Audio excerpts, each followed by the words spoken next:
Welcome to the Work, Wealth, and Travel podcast. I'm your host, Nicole, and this podcast is your guide to start creating a lifestyle by design. From entrepreneurship, money and finance, taxes and residencies, and everything in between, this show highlights the nuances of a true global citizen lifestyle. Let's dive in. Morgana, welcome to the Work, Wealth, and Travel podcast. I am so excited to dive into money, finance, travel. So before we dive into the juicy stuff, I would love to hear more about you, your story, where you started, and how you got to where you are today. I've been coaching now this month. I've completed my 29th year as a life and business coach. I started coaching long before people even knew what it was. I came into this because I've always, even as a kid, I've always been really asking big questions like, what is it to be human? What is the nature of this universe we live in? How do we have a better experience? I even ran off and got a degree in religion from Smith College a long time ago. And I also had a catastrophic car accident. I was on a bicycle, so it was not a fair match at all. Head injury, homelessness, all sorts of drama when I was in high school before college. I started in the entertainment industry. I had to do my time as an actress. I grew up in LA. It's required. So I did that, was struggling with that because that's normal, and happened upon this coaching company that focused on entertainment industry people. And I started coaching for them, and I was getting like really unlikely dramatic results where my clients were winning awards and primetime TV series and big movies and selling films and all this kind of stuff. And I just always sort of had a bit of a magic touch. So I quit acting because it was so much more fun being effective, helping other people. And I could help people. And I accrued way too many like coaching certifications, hypnosis, neuro-linguistic programming, you name it, education junkie. What I could not do was make money, which was ridiculous because I had mountains of these celebrity testimonials, and I had the website and the business cards and the brochures and public speaking and a reputation. People wanted to hire me, and I was doing all the online stuff like really early, and I was doing everything right with that, and the education and the certifications and the testimonial and the marketing and working with my own coach. I was struggling to make $100 a month in Los Angeles. And I had just finished that class on overcoming sales objections. So I took these like superpowers of overcoming sales objections, because even with the head injury, I like graduated high school living on floors as a National Merit Scholar with a brain that wasn't even working at that time. So I take this class on overcoming sales objections, and I'm really good at it. So 7 people in a row, I overcome their objections. 7 people in a row don't show up for the first session, don't pay me. And that was when I lost like my last gasp of hope, because I had been doing everything, taking class after class, taking classes that were telling me to do what I was already doing. Like I was already recirculating and getting results and not able to get paid. It was like I had superpowers of money repulsion, a big R on my chest, totally living on debt and frightened. And I had just taken this class, and even that, the sales objections, even that failed. That was like my Hail Mary last chance. And I remember being stood up on that final call, there wasn't anything left to do. And I remember pulling the curtains shut in my little tiny bedroom that I could not afford, getting on my bed and just screaming, lying down and screaming and crying and raging my heart out because I didn't know what to do. And I was so frightened and so angry and so hurt. I finally knew what I'm here to do and I'm good at, and I can't make a living at it. And it was like the universe just didn't want me here, and I didn't want to be here. And I had 2 thoughts. one of them was maybe money needed to be my next area of spiritual growth.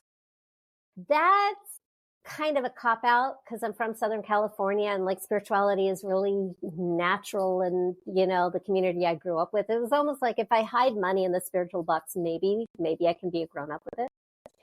So there was some truth to it, but I don't say you have to go that route.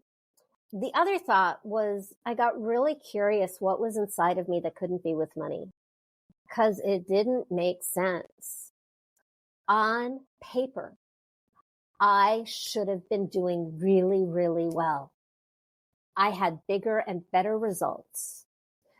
The next day I had a call with my coach, which I really want to get you to just, you're probably already thinking, how crazy is that? I can't pay rent, insurance, food, anything. And I still have a coach, which is insane. And it also saved my life and set me on the path that I'm on today.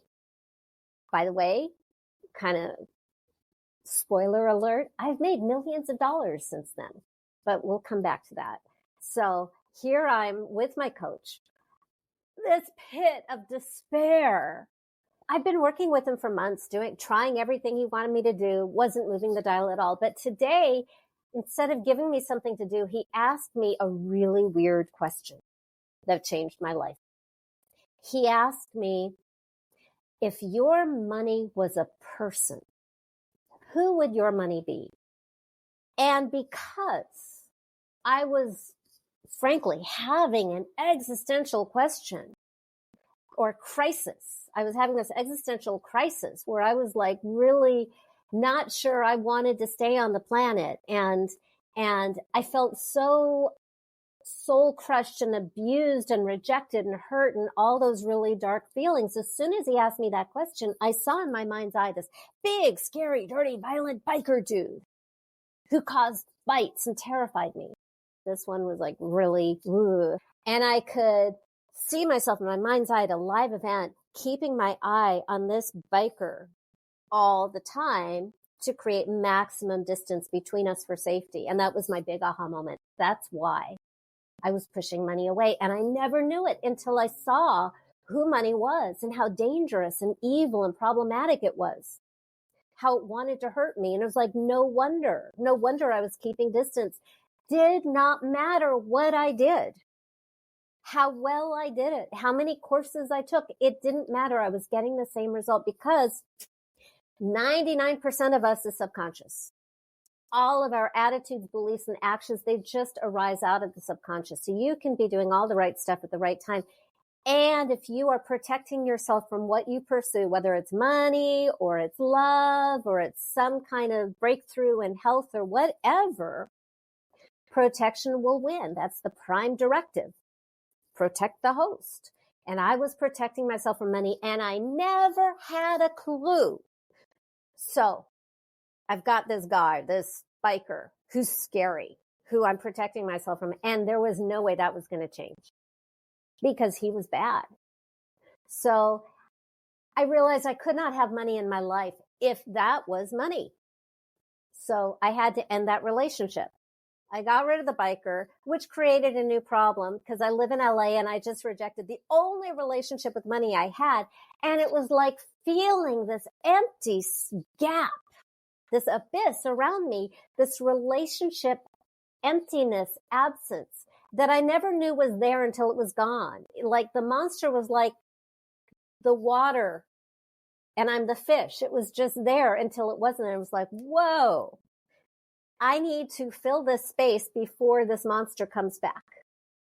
Or some random monster walking down Sunset Boulevard or something. So I knew I need to have a relationship with money. And it can't be with that guy or anything like that. This is the moment in the movie where I would go to the salon and get a really bad haircut. So like in that part of my life, I did not. I just instead asked myself, well, who could I want in my life so much that I would want this person, even if this person is money? And up arises out of nowhere in my mind's eye, this completely gorgeous sweetheart, hunky cutie guy, very safe, very handsome, holding a bouquet of red flowers, in love with me. And what shocked me the most was the sense that he wanted to woo me. That was so weird. Like, money wants to woo me was really weird, but it was also so delicious, and he was so trustworthy. And I had this sense of how much he loved me and how he had been around for a really, really long time. And I had been pushing him away and rejecting him and breaking his heart. So there was this sudden awareness of, oh my God, I was the gatekeeper all along. I had this deep sense that money wanted to be with me in like a huge way. And I had no idea how to allow money to be with me because I had pushing money away unconsciously. And I started to just become aware of all the things that I was doing unconsciously when people would try to hire me that would talk them out of the sale. And I had no idea I was doing it. So I asked him, what do you need from me so you can be with me the way you want to be? And he said at that first conversation in March of 2003, he said, I need you to love me and stop treating me like a monster. I get it. So I will stop treating you like a monster. And quick pause, because I know everybody's thinking about the love of money is the root of all evil. Love is not evil. Love is not greed. And I made this agreement. When you bring me a gift, I will say thank you, and this is what it will look like. And the reason I share that is because afterwards, within like a couple of days, 4 people hired me at double what I'd ever charged before. And they kept coming and they kept coming, and the relationship just keeps evolving. I eventually broke it down to 6 steps. So the 6 steps are: step number 1, uncover the root cause behind your money drama. Whether it's nobody hiring you, like was my beginning place, some kind of scarcity, some kind of drama, whether you are couch surfing or you have millions, drama. It's amazing how anxious millionaires and multimillionaires can be. The root cause is never about money. Money is the symptom. Money is made up by human beings to measure value. That, we just make up that one person's worth $5 and another is worth 5,000. So what money really is what it represents, which is love. Are you loved and lovable? It represents worth. Are you worthy? Are you valued?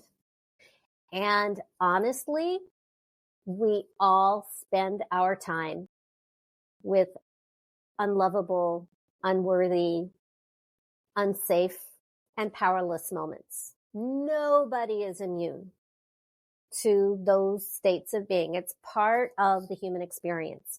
So what happens is whatever has ever made you feel unlovable, unworthy, unsafe, or powerless is going to show up in your life challenge. I believe life gets our attention for our evolution through 3 primary teachers: money, love, and health. And they'll all show up at different times. And I've coached all 3, but I usually start with the money piece because I think it affects everything more than anything else. Sometimes a client will come up with some real cartoonish version. And that's a way of creating an emotional distance from the monster, which is really understandable, but it also removes power from the experience. It gives you less fuel. So what we really want is we want it to feel very real and really hideous. Put everything that you do not want in your life experience into this monster and reject it. And then blow it up or cut it down. Whatever you want to destroy it.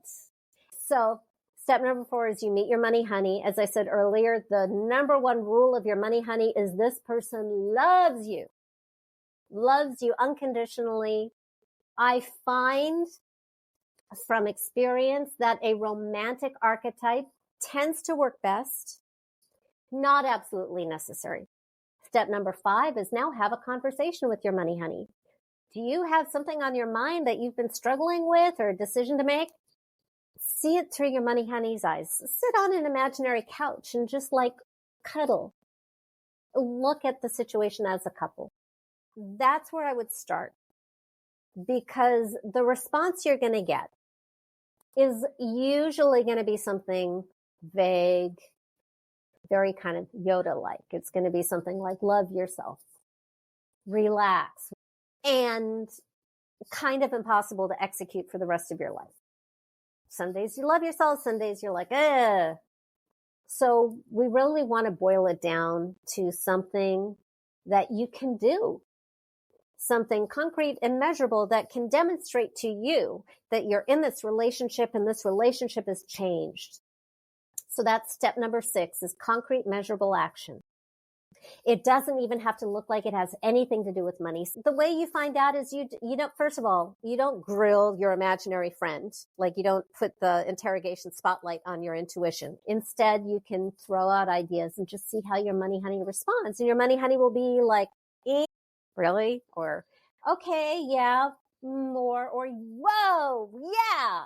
And, you know, for one client, it might be, do your taxes, and she'll come back and say, wow, that was like foreplay. And another client, it will be go dancing or get a pedicure or go to France. Does everybody at some point in their lives have not a trauma, but some type of negative mindset around money that brings about this money honey that may be more negative than positive? Or are there people who just naturally have that positive money honey and it just flows to them? Some people have a life that money is the paying hand that they start with, and some people don't. And I remember at a friend's wedding meeting this guy who had just closed this multi-billion-dollar land deal that morning. He had grown up sort of on the streets as an orphan, was kind of rescued by a boys club, and now he's this multi-rich guy. And his monster is really around love. I didn't tell him that because he wasn't inviting me to coach him, but he feels safe with money. But he's been through maybe 4 marriages and really doesn't want another one. But I wouldn't presume to say everybody has a money monster, but everybody's human and everybody has their thing. Primarily, it's going to show up in some way or another in areas of money, love, and health, because those are kind of the vulnerabilities of human existence. Variations on that can be life purpose, fame, success, whatever. So whatever gets your attention is the most painful. I consider it a pain door, whether money, love, or health, whatever. It's a pain door to the same room, which is honestly your relationship with yourself and your life. And 10 years after I slayed my money monster, and I just so painfully wanted to be with my romantic partner. And I kept telling the universe, I want to travel the world with the love of my life. I just kept telling the universe this. And in 2000, I hear myself teaching a class and I'm saying things like, you know, if you're doing everything right and you're still not getting the results that you deserve and you desire, you're probably protecting yourself unconsciously from what you're pursuing. And I am saying that about money, and I'm hearing in the back of my head, that's you and love. And I'm going, oh, and I finally broke down and slayed my love monster, which was bigger than any money monster I ever had. And I met my husband 2 months later. I was in the second half of 45, never married, not for lack of wanting it or trying. And I met my husband 2 months later. And about a year and a half into that, he proposed marriage, which was weird because I kind of knew at 6 months, oh, this is the guy, but I'd already decided. So I got home, picked him up the next day, and we eloped like that. Then we told our parents and went shopping for rings. And 2 weeks later, he had a trip because he was a travel writer. He had a trip to Puerto Vallarta. He told them, hey, I just got married. Can my wife come? And they said, sure, make it a honeymoon. So we went to Puerto Vallarta. we're walking down the street by this iconic cathedral of Our Lady of Guadalupe. And my husband on a lark was thinking, there were some things I didn't say the first time we exchanged vows. So he says to me, hey, you want to get married again? I am filthy, greasy. We just got massages. I'm not wearing any makeup. I'm wearing flip-flops and a sundress. And I say, sure. So we quietly walk into the cathedral, go to the front. Another person on our tour says, hey, I'm ordained in the US. And he says, great, you'll marry us. We take off our rings. We make up new vows on the spot. And it hit me so much deeper the second time round because I had been married for 13 days. So I knew 13 days more about what it means to be married than I did the first time. And it was like, it felt real this time. So I'm tearing up. People in the pews are clapping. And my husband got this idea that let's keep doing this. So within a day, he proposed, let's get married 100 times in 100 countries. Remember, I kept saying to the universe, I want to travel the world with the love of my life. And the universe delivered. We keep going back to Mexico, different areas. So it was like, oh, heck, let's get married again. Or somebody says, come to, wherever, and we'll marry you. We went to the Neo. And they threw us this giant Mayan Mexican traditional wedding with 42 dancers and a dancing horse and a piñata and ritual and music. It was amazing. I had no idea. I thought that our friend was just going to bring us into a corner and recite us what my husband wrote. I packed a white tunic and yoga pants were what I got married in because I had no idea this was coming, thank God, because I would have freaked out. So 26 weddings. The goal is 100. There's no time frame because this is something I would do for the rest of my life. If we hit 100, there's no reason to stop. I recommend this to everybody. Steal it. If you go to a new country or new place, say your vows again in a new culture. With new traditions. This is so interesting. And I have two questions. First of all, when you get married so many times, is it ever less special or is it just a different experience? And then also, I have to ask you, are these all legal in every single country that you are going to? No, they are not all legal, although I think the Slovenia one is. No wedding overseas is legal unless you're a citizen of that country. So our 14th wedding was at the courthouse in Newark, 20 minutes away by a judge. But remember, I kind of intimated that I might have commitment issues. My husband was so kind and understanding that he let us marry each other over and over and over again so that I could ease into the idea. So we had all these spiritual weddings and announced to ourselves to be married and called each other husband and wife, and we're legally married in Slovenia. But I finally felt safe enough to get it done legally. About a year into our marriage, we decided to actually live together. And in answer to your question, every time we do it is deeper. And here's why.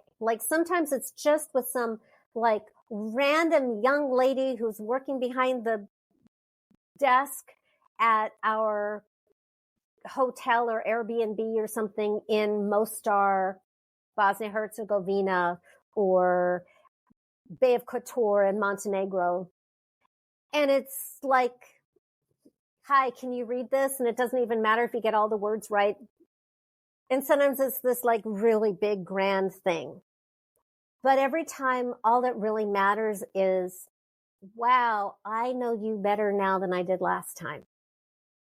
We just had a horrible fight yesterday, and I choose you anyway, knowing what a horribly flawed and misguided and wrong on this thing human being you are. I still adore you. I still choose you, even when it's not easy. We had a wedding in Serbia that was really weird because my husband had a childhood friend from LA who ended up moving to Serbia, falling in love with a big recording artist superstar in Serbia, and they wanted a double wedding. And I'm like, well, I have 100 I can share. And It went weird and sideways really fast. It wasn't what we expected. And there was a lot of hostility, to the point that at this double wedding, when my husband started sharing his vows, and we make up new vows every single time. And this time it was like, oh my God, it was poetry. It was on fire. I was so moved by what he was saying. And people in the wedding party started booing. I don't even know if they knew English, but they started booing when my husband was saying his vows. And I had this moment of clarity that I'm not going home with them. I'm going home with this person. The wedding is not the prize. The marriage is the prize. People put so much pressure on themselves with these high stake, very expensive, one shot only wedding things, which I think is a lot of pressure on a baby marriage, which is why I was just going to elope, and that's that. I could afford to have like a big wedding, but I was like, ooh, I'd rather buy a house. So it's kind of just a cosmic joke that I ended up with all these weddings, because it wasn't my plan. But so we have this Serbian wedding where people are booing. We had to like leave before my husband got into a fight with somebody.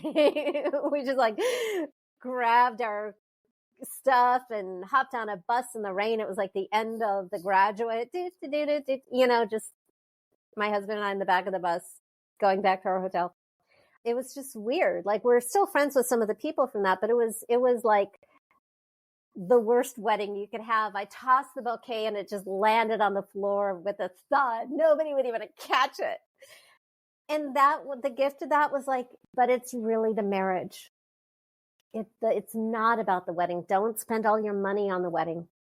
And I love your 26, soon to be 100 weddings. I've never heard of that anywhere else, except I have always wondered, is it legal?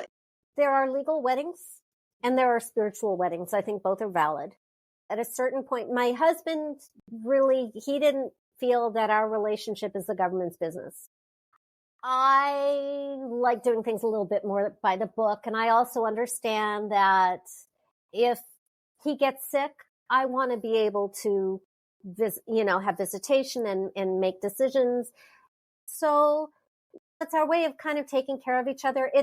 It just made it a little bit deeper. Kind of the biggest surprise for me of all of this is, even from the very first time we eloped, even though it wasn't registered with the state of California the first time, it did change everything in a way that I had no way of anticipating. It made the relationship deeper and sweeter.